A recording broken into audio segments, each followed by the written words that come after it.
যে দেশটা আমাদের কথা কথা গণতন্ত্রের সবক দেয়, তারা যে কোনো দেশে ক্ষমতা উল্টাতে পারে, পাল্টাতে পারে। বাংলাদেশের জাতীয় নির্বাচন নিয়ে নতুন কথা বলছে যুক্তরাষ্ট্র।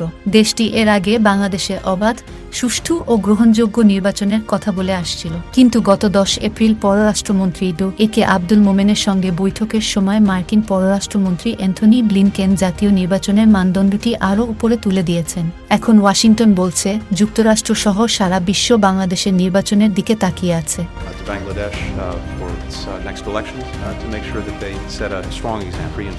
এর পাশাপাশি ওই নির্বাচনের নতুন মানদণ্ড বিষয়ে দেশটি বলছে নির্বাচনটি হতে হবে এই অঞ্চল ও সারা বিশ্বের জন্য উজ্জ্বল দৃষ্টান্ত।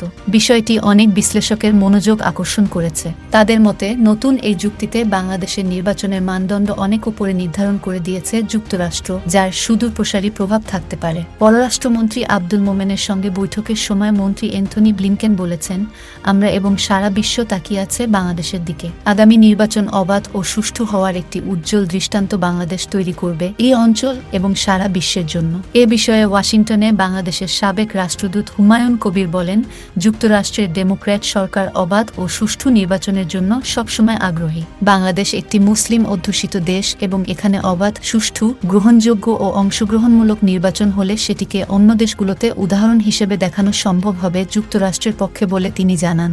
বলেন, এক্ষেত্রে মার্কিন সরকার কিছুটা কৃতিত্ব নিতে পারে এবং এর কারণ হচ্ছে এ বিষয়টি নিয়ে তারা সবসময় প্রচারণা চালিয়েছে বা সমর্থন দিয়েছে। 2008 সালে অবাধ, সুষ্ঠু ও গ্রহণযোগ্য নির্বাচনের পরে বাংলাদেশের গুরুত্ব গোটা বিশ্বের কাছে অনেক বেড়ে গিয়েছিল। হুমায়ুন কবির বলেন, আমি ওই সময়ে ওয়াশিংটনে রাষ্ট্রদূত ছিলাম এবং আমার কাছে অনেকে জানতে চেয়েছিল বাংলাদেশ কিভাবে এ ধরনের সুন্দর একটি নির্বাচন করতে সক্ষম হলো। গণতন্ত্র নিয়ে বাইডেন প্রশাসনের বৈশ্বিক একটি প্রচারণা আছে এবং বাংলাদেশের মতো মুসলিম দেশেও অবাধ ও সুষ্ঠু নির্বাচন সম্ভব সেটি প্রচার করতে চায় দেশটি বলে জানান তিনি। এবং ইলেকশন কমিশন ইজ সুপ্রিম, তারা ইচ্ছা করলে যে কোনো লোককে ট্রান্সফার করতে পারে, যে লোক সাসপেন্ড করে পালাতে পারে, ইভেন ইনক্লুডিং সিকিউরিটি।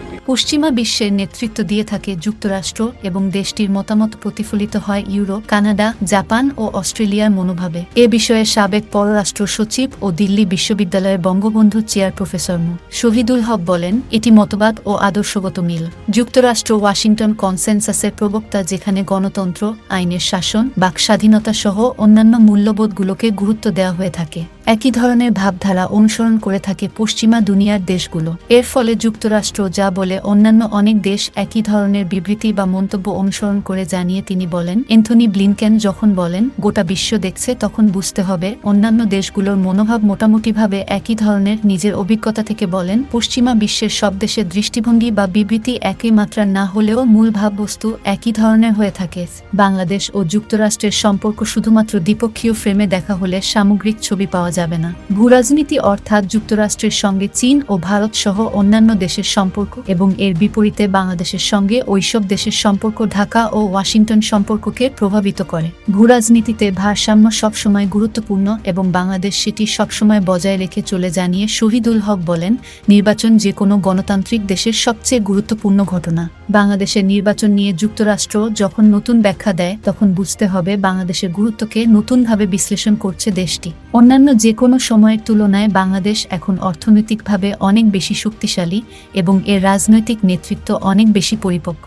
ফলে বাংলাদেশের কাছে পশ্চিমা বিশ্বের প্রত্যাশা বেশি বলে মনে করেন ওই সাবেক পররাষ্ট্র সচিব। তিনি বলেন, আমরা এখন নতুন বাংলাদেশে উন্নীত হয়েছি। এর ফলে বাংলাদেশ নিয়ে গোটা বিশ্বের নতুন বিশ্লেষণ থাকবে, এটিই স্বাভাবিক। আমি আশাবাদী বৈশ্বিক নতুন প্রত্যাশার সঙ্গে বাংলাদেশ তাল মিলিয়ে চলবে। Thank you, Secretary of State, for your invitation.